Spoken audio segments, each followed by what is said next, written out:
Pagar depan berhasil dijebol. Mahasiswa konsolidasi duduki gedung DPR. Para wakil rakyat masih tunda pengesahan revisi UU Pilkada.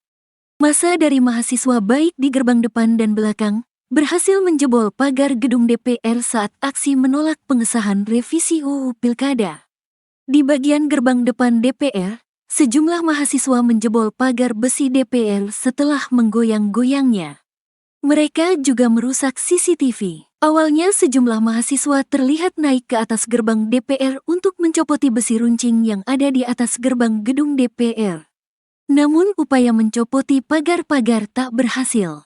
Mahasiswa akhirnya beralih ke pagar bagian samping gedung DPR. Akhirnya pagar samping sisi kiri gedung DPR berhasil dirubuhkan. Meski sudah dibobol, demonstran masih ragu-ragu untuk masuk ke gedung DPR.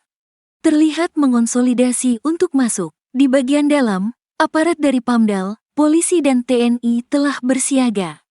Polisi bersiap dengan tameng. Juga mobil barakuda dan pengurai massa telah bersiap. Di sisi lain juga terlihat beberapa massa aksi mencoba menggoyang pagar pembatas di area samping pintu utama DPR. Sementara itu dari dalam area DPR, polisi mengimbau agar massa aksi turun dari pagar dan melanjutkan aksi secara damai. Demonstrasi juga diwarnai dengan aksi pembakaran ban hingga banner. Lemparan botol juga masih terus dilakukan ke arah dalam DPR. Sementara itu, rapat paripurna DPR RI batal mengesahkan RUU Pilkada menjadi undang-undang lantaran tidak memenuhi quorum pada hari ini, Kamis, tanggal 22 Agustus tahun 2024.